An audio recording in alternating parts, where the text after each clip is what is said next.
ఇవాళ రాష్ట్రంలో ఉన్నటువంటి పరిస్థితుల గురించి ఒక్కసారి మాట్లాడుకుందాం. మొన్ననే విజయవాడలో రాష్ట్ర ముఖ్యమంత్రి వర్యుల మీద ఒక రాయి పడింది. ఆ రాయి పడిన తర్వాత ఆ రాయిట ఇక్కడ తగిలిట్ట పక్కన ఉన్నటువంటి వెల్లంపల్లికి మళ్ళీ మరి ఇక్కడేనా ఫస్ట్ ఇక్కడ అన్నాడు, తర్వాత ఇక్కడ అన్నాడు, తర్వాత కళ్ళు మొత్తం పోయిందన్నాడు. సరే, ఎనీవేస్ ఆ రాయి ఇక్కడ తగిలిట్ట మళ్ళీ ఇక్కడ తగిలిందిట్ట, తర్వాత మళ్ళీ జగన్మోహన్ రెడ్డి గారి కాలికి తగిలిందిట్ట. ఈ టాలే నాకు తెలిసింది, ఎందుకంటే ఆ రాయి ఎక్కడ దొరకలేదండి. ఏమన్నా ఈ బయట ఏమన్నా ఉందేమో చూడండి.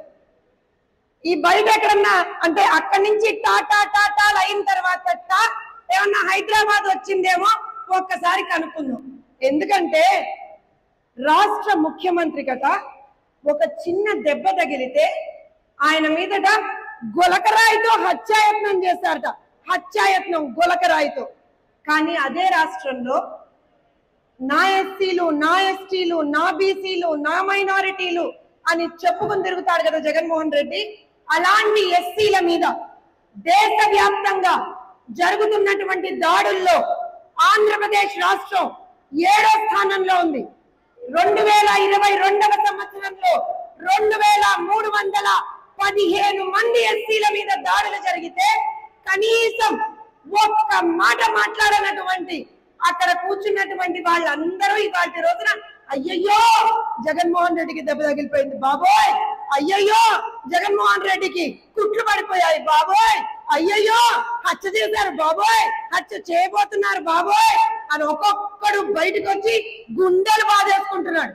మరి ఇదే వ్యక్తులు డాక్టర్ సుధాకర్ చనిపోయినప్పుడు ఎక్కడ పోయారు? సుబ్రహ్మణ్యాన్ని చంపేసి డోర్ డెలివరీ చేసినప్పుడు ఎక్కడ పోయారు?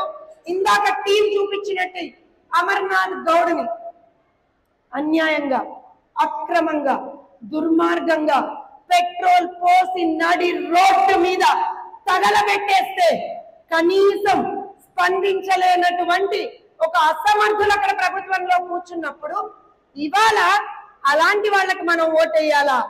ఇవాళ ఆ మాటలు ఎందుకు మాట్లాడానంటే ఇవన్నీ జరుగుతున్నప్పుడు ఈ కాన్స్టిట్యున్సీలో రేపు పొద్దున మా రాజుగారి మీద ఒక ఆవిడ పోటీ చేస్తుందండి. మా రాజుగారి మీద ఒక ఆవిడ పోటీ చేస్తుంది. ఆవిడ రాష్ట్రంలో మంత్రి మళ్ళీ టానే ఎందుకంటే ఆవిడ ఎప్పుడు ఎక్కడ కనపడలేనా.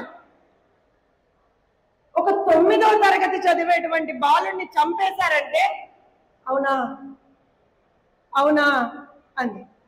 ఒక అభాగ్యురాలి మీద అత్యాచారం చేశారు, సామూహిక అత్యాచారం చేశారంటే వాళ్ళు మద్యం మత్తులో చేసుండొచ్చేమో అనంది.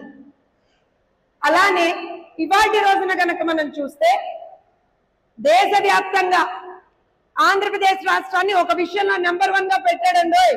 దేంట్లో చెప్పండి?